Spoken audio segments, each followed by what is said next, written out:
want to do a roll for us? No? Okay. Well, thank you anyways. Do a flip.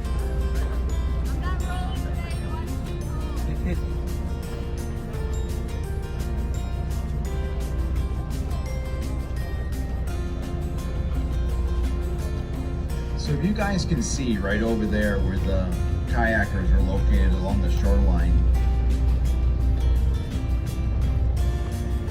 see those two eyes that are looking at you? Who is that?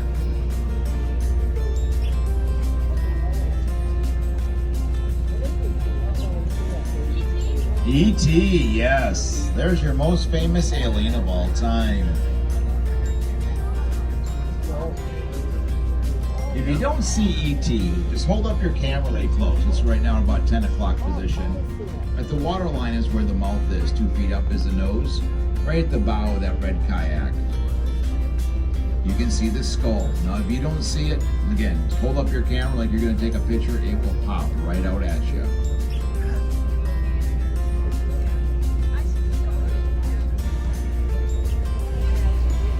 Keep your eyes open for some bald eagles.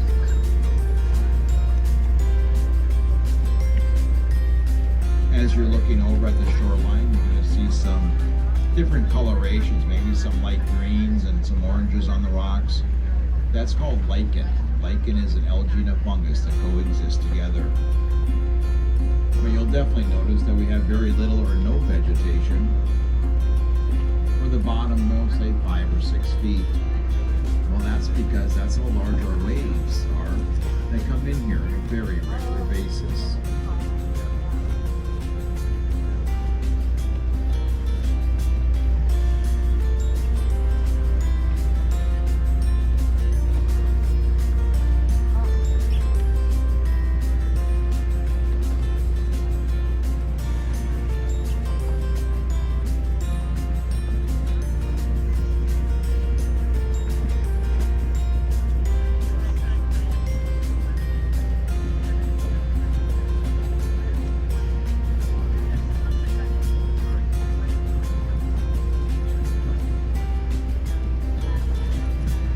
A few of these formations have names. This next formation coming up, we call it the Cathedral. It has 5 separate arches in it. Used to have more.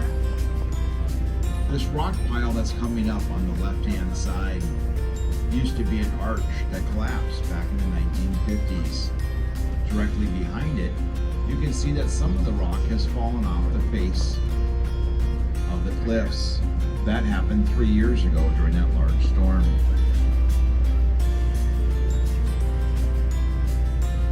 There'll be another nice archway right here to our left.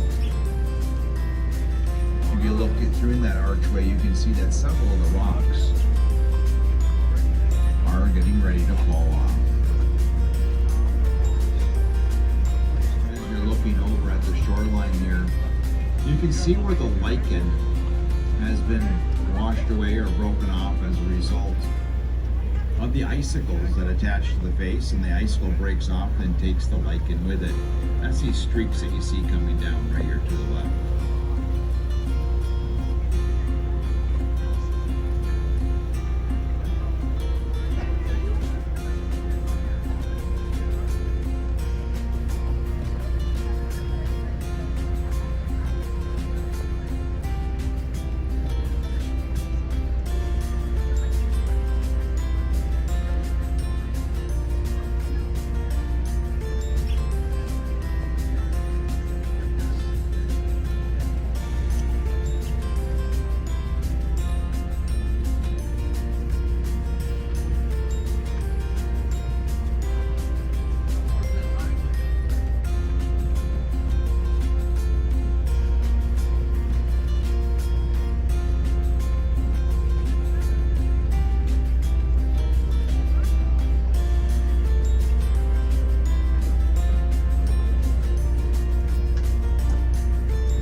have had rain recently, a couple of these little cliffs right in here will have waterfalls that come over the top of them. Right now it looks like they're pretty much dried up. We've been very warm the last few days, so we haven't had that much rain. Now this next little section here, you can see a streak of mossy area coming down. I call this one the slip and slide. There's almost always water coming. I don't see any water today, but that's a rarity. Here's one of these vertical fractures right here to our left. You see where that crack goes vertical and that wall is really smooth? That is a direct result of that glacial rebound. Now some of you may have seen some pictures of the winter ice caves. If you remember seeing a picture of one that looked like just a bunch of needles hanging from the ceiling of the cave, that is this one right over here to our left. You see the one that has the ferns in it? The one that has the ferns in it is the one that is like the pin cushion that's upside down with icicles.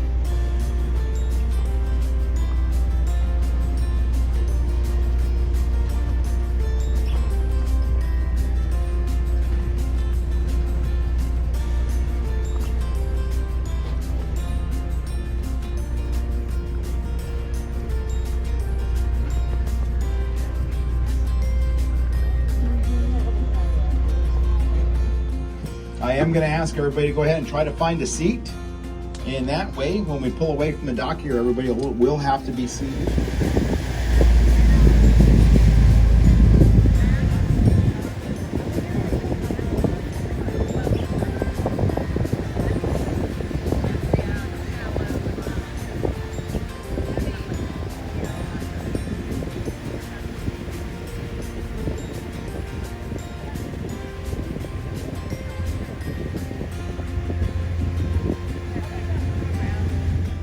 What they were used for. So today, the National Park Service has the right-hand side, the headkeeper side, restored to basically museum quality. They have many of the original artifacts that have been returned back to the island and now are on display on that right-hand side. Now this year, you're only able to be able to tour the main floor. However, normally, non-COVID, you can tour the first floor, second floor, all the way up into the lantern room. The left-hand side, first assistant lived on the first floor, second assistant lived on the second floor. Today, the National Park Service staff, whenever they're on the island, live on the left-hand side.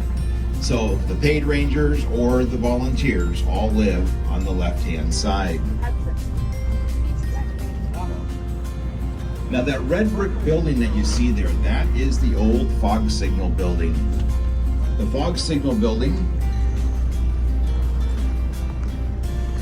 right behind it, you see a 1.5-story building, that's the old barn.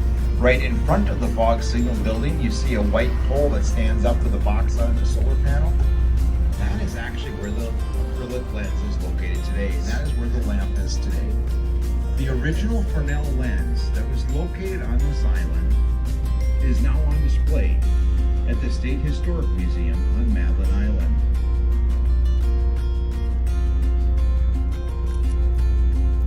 Now there are a few other buildings behind the lighthouse itself. You guys know which one the most important is, right? The outhouse. So if you're ever wondering what side the headkeeper lived on, all you had to do is look at the sidewalk. Because the sidewalk that is the shortest or the straightest from the back door of the lighthouse to the outhouse was the headkeeper side. You guys have heard that term, rank has its privilege? Yeah, that's one of them. Something else I want to show you guys here I think is kind of neat. Now remember, this lighthouse was built to guide ships into the West Channel. Open waters of Lake Superior off on your right hand side. West Channel directly off on our left hand side. Now when these ships were coming in from the open waters, they had to make a small course correction to put them on the center of the West Channel. And they had to know when to make that course correction. If you look up to the lighthouse grounds, look behind the boathouse, up on the lighthouse grounds behind the boathouse, you're going to see a pole that sticks up that has a square on it, or it looks like a diamond. There's going to be another one of those that's going to come into view very shortly that's behind it. When those two line up with each other, should be coming into view shortly. That is called a range marker. You're lining up those white poles. Today we use GPS, or that navigational buoy that we see right here to our right hand side. But back in the day they didn't have that. So you see how those poles line up? That square that you see on that pole is what they call it as a unique identifier. So on the nautical chart it would be listed that you're looking for the square. So you know that you're looking at the right object on the shoreline. Range markers are in use all over the world. This particular set, just for historic purposes.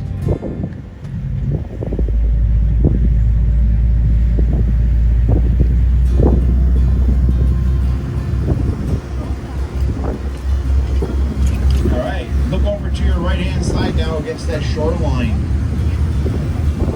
See how jagged that rock is there? As those rocks erode away, they break down to the original state of sediment, which produces the sand. Like community events, like if they had an island wedding, or they had an island birthday party, or something like that. So there's a lot of locations in the logbook of where this lighthouse itself was being used by many of the islanders. Now when we get in front of the lighthouse, you're going to notice the American flag is flying. What that symbolizes here is that this lighthouse is currently staffed. The National Park Service relies very heavily on volunteers. The volunteers live down in East Bay in a modernized cabin. It could be a husband and wife, but typically it is. One of the volunteers will stay down in East Bay for the day. They will go ahead and greet the boaters as they come ashore, or the campers up here to the lighthouse. Once they get up to the lighthouse, they'll do grounds maintenance and just basic stuff. But they're also here to provide tours to the public.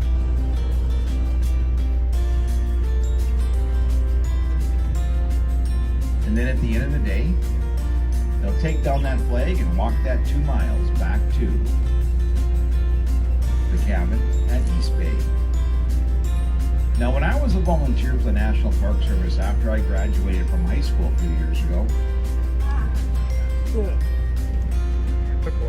the volunteers actually lived in this lighthouse at that time. Since then, they no longer allow the volunteers to live in the lighthouse. They live in a modernized cabin 2 miles away.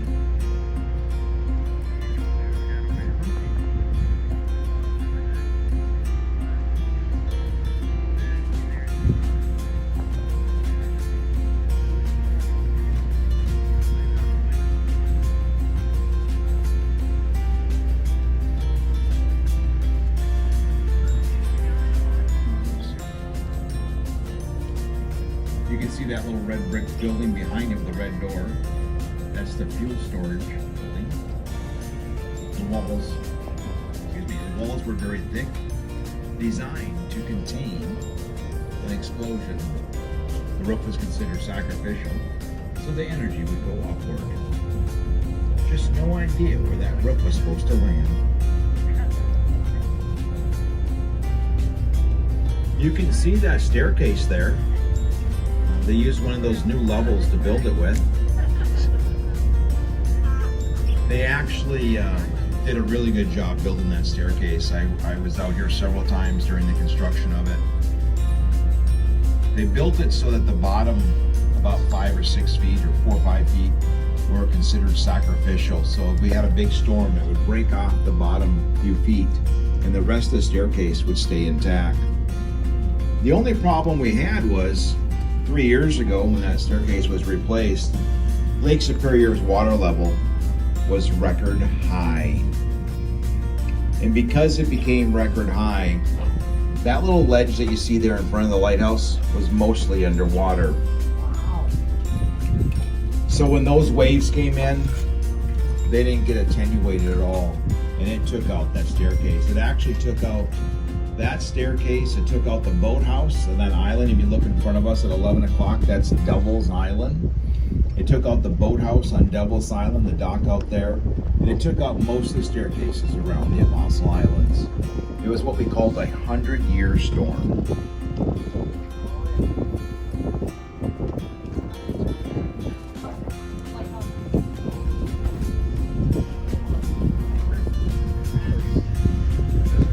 Paddle up to Sand Island, and then they will do a camp over on Sand Island, and then you'll have time to tour the lighthouse, and then they'll kayak to say York Island or another island. You see how calm the water is? This is not normal. This, you guys really got lucky. I mean, you guys picked a perfect day to come out. This is much calmer than what is normal in Superior. I mean, what day is today? Say Saturday, Sunday? Sunday? I know it's the 11th, I just don't know what day. Because every day is the same day we work.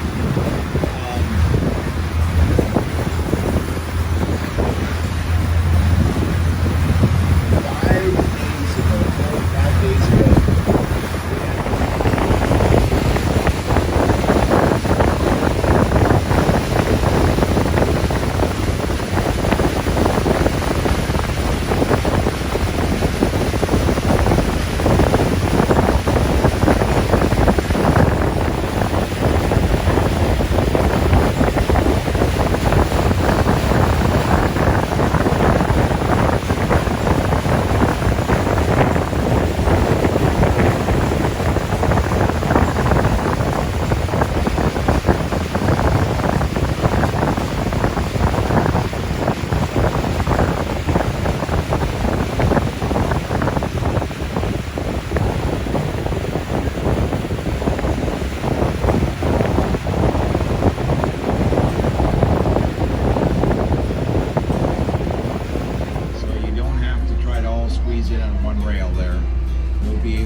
as you're looking over at the shoreline, you notice that the holes in the rock are all pretty much at the same level. Now, remember that these are created by layers upon layer upon layer of sediment. So the individual layers that were deposited may have come from different areas of southern Minnesota, hence where the storm was. And that layer of sediment may be more coarse, soft than the previous layer. So that's why the holes will all be at a certain level.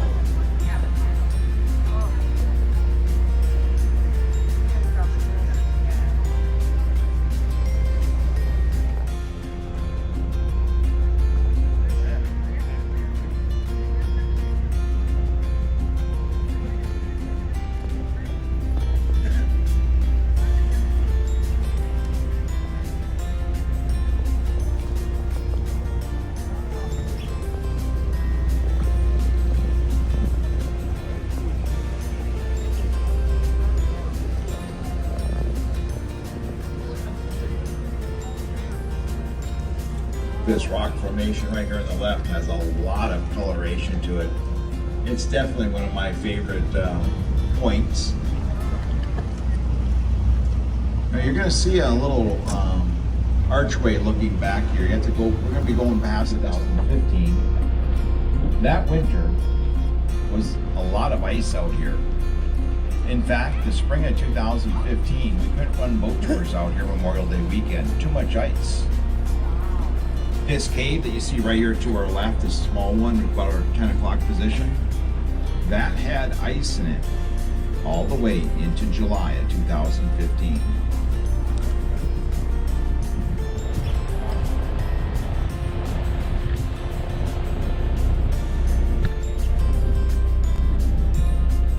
You want to do a roll for us? No? Okay. Want me to do a roll for you guys? A roll is where she flips over. Now this next formation here is technically not a cave. It is what we call a crack. It was created by that glacial rebound.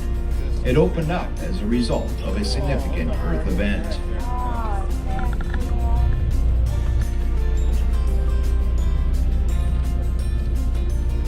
To hike out here on the hiking trail, it's about 1.5 miles to get to this point from Myers Beach. Myers Beach is straight ahead of us, about 1 mile if you're paddling in the kayak or walking on the ice.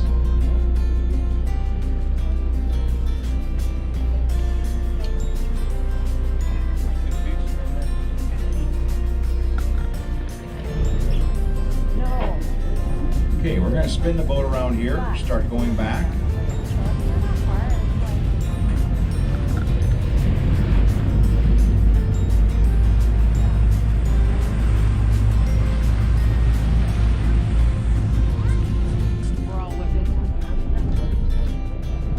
Bring my phone up. Be careful.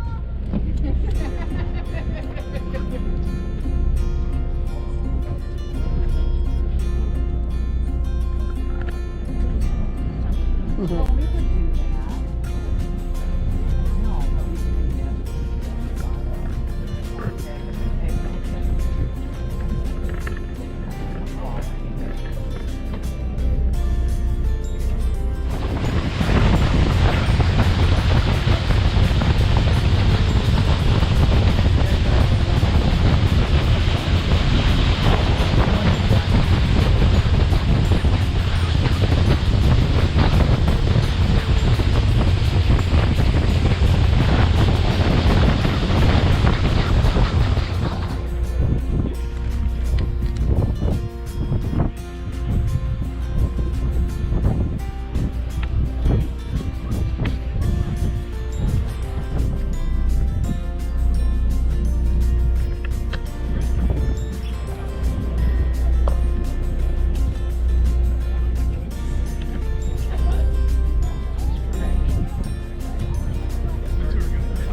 Thank you guys for pointing that out. There's a youth behind you.